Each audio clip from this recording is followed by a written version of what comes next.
Stavrogin is everything, Dostoevsky wrote in a note to himself dated August 16th, 1870.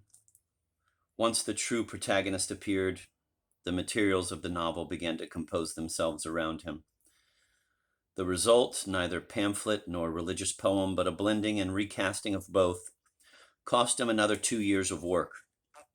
This groping procedure, slipshod, one displeased critic called it, may seem surprising in so great a novelist, the assumption being that a good writer knows what he wants to write before he sets about writing it. In fact, the opposite is true, as René Girard, one of the most perceptive readers of Dostoevsky, and one of the very few to see his work whole, has said in his essay, Dostoevsky, The Double United. Quote, "This work is a means of knowledge, an instrument of exploration. It is thus always beyond the creator himself. It is in advance of his intelligence and of his faith," end of quote. The novelist's, quote, "operational formalism," end of quote, as Girard calls it, is a search for the form that will reveal meaning, a testing of truth by artistic embodiment. The form achieved grants the artist, and thus the reader, a knowledge of the world which is also self-knowledge, for the penetration of reality goes both ways. Bishop Tikhon applies this same aesthetic testing to Stavrogin's written confession, whereas Stavrogin expected and even hoped for the reassurance of moral condemnation.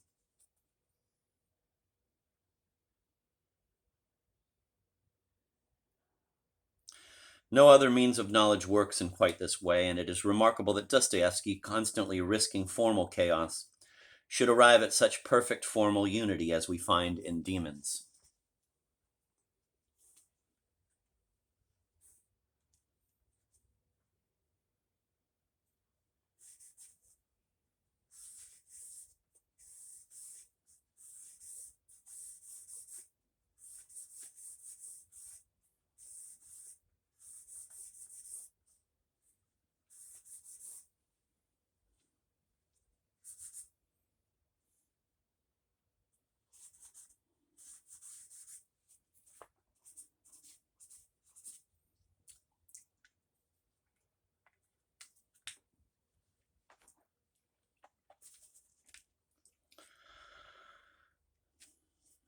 Stavrogin is everything, yet Demons is the broadest and most multi-voiced of Dostoevsky's novels before the brothers Karamazov.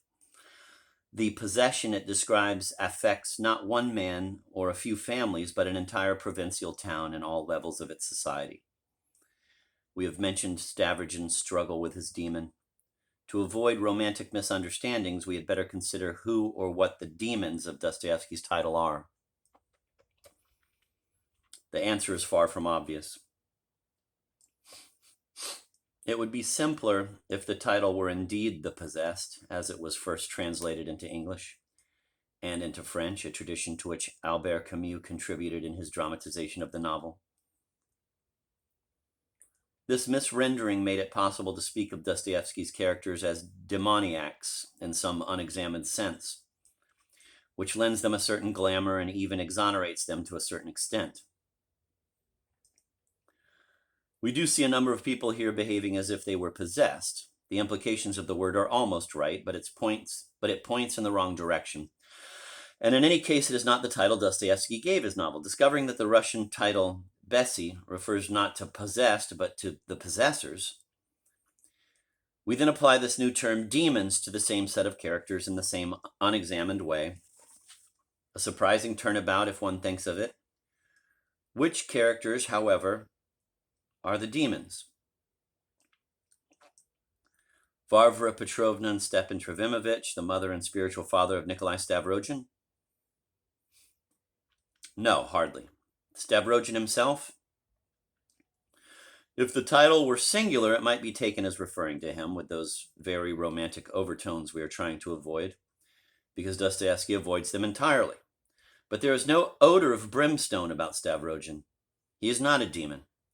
On the contrary, he has a demon of his own, as we have already said, the one he sits staring at in the corner of his study, his hallucination, who finally becomes incarnate, not in this novel, but as Ivan Fyodorovich's devil in The Brothers Karamazov. And besides, the title is plural.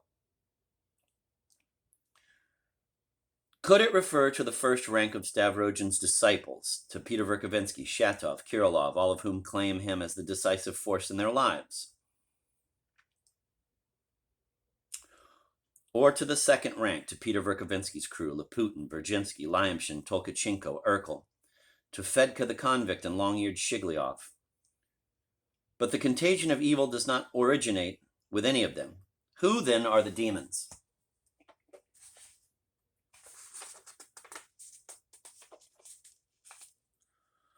Dostoevsky's expressive art, as Michalski aptly terms it, is all drama.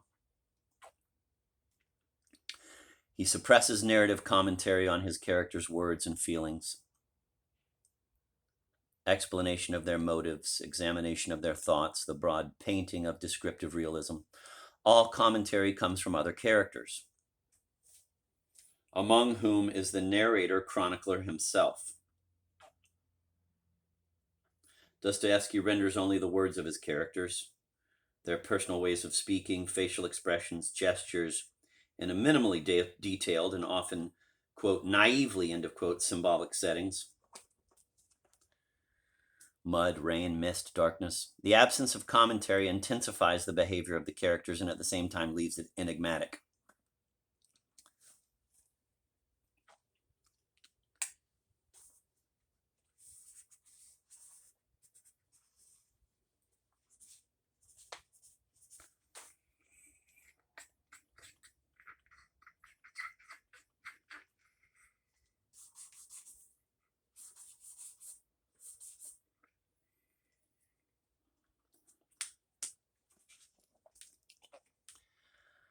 Hence the accusations of exaggeration and irrationalism often leveled at Dostoevsky, or the same error in reverse, the praise bestowed upon his, quote, mystical Russian soul, end of quote. This expressive art relies on bold compositional arrangement, verbal emphasis, and revealing contradictions to make itself understood.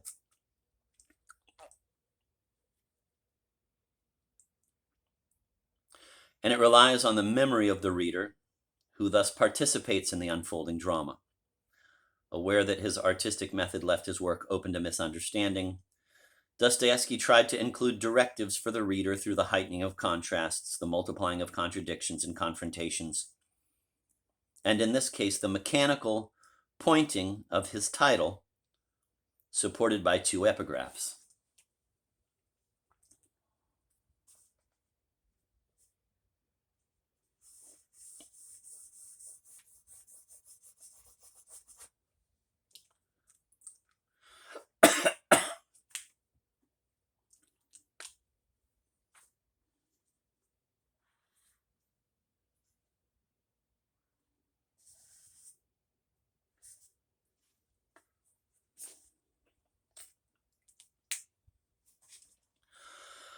Dostoevsky called the novel Demons, we would suggest, precisely because the demons in it do not appear, and the reader might otherwise overlook them.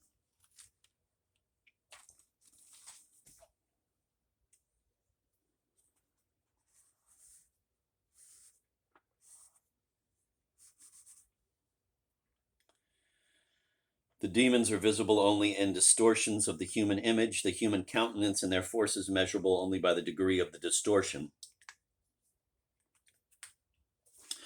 What this means for an understanding of demonic possession in the novel may be elucidated by a passage from the brothers Karamazov. Alyosha and Ivan Karamazov are talking about the murder of their father. Alyosha suddenly turns to his brother and says, "It was not you who killed father.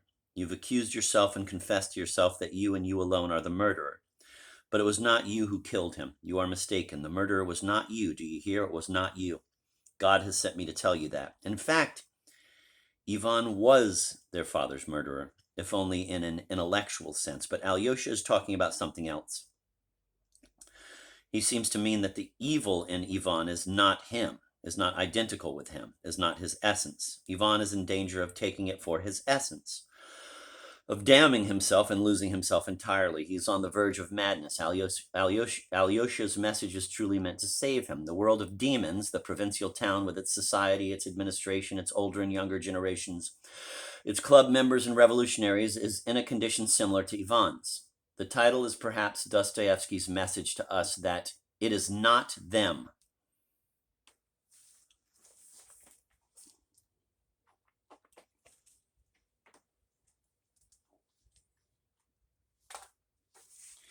Here, in what many consider the darkest of his novels,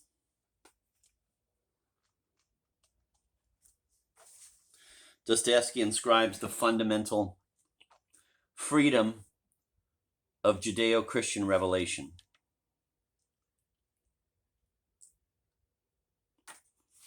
The freedom to turn from evil, the freedom to repent.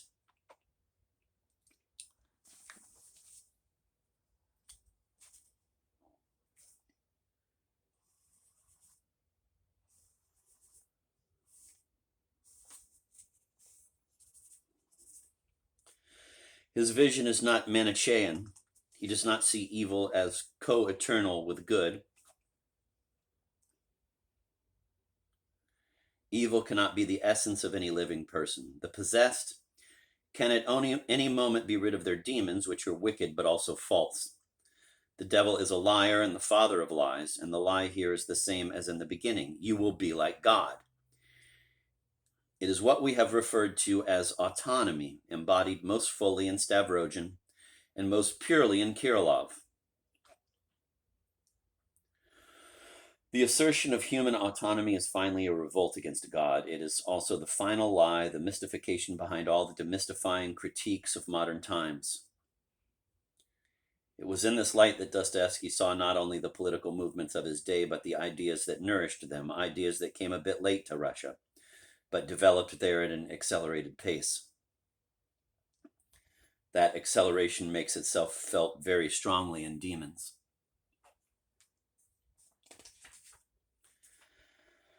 The two epigraphs form a sharp contrast of the kind Dostoevsky's expressive art often employs. The first, a pair of fragments whirled out of the snowy night of Pushkin's poem Demons, calls up the realm of spirits, goblins, witches. It is a spooky poem, not very serious, a phantasmagoria that touches lightly on the strings of Russian folk memory. Nevertheless, it is suggestive of much that we find in Dostoevsky.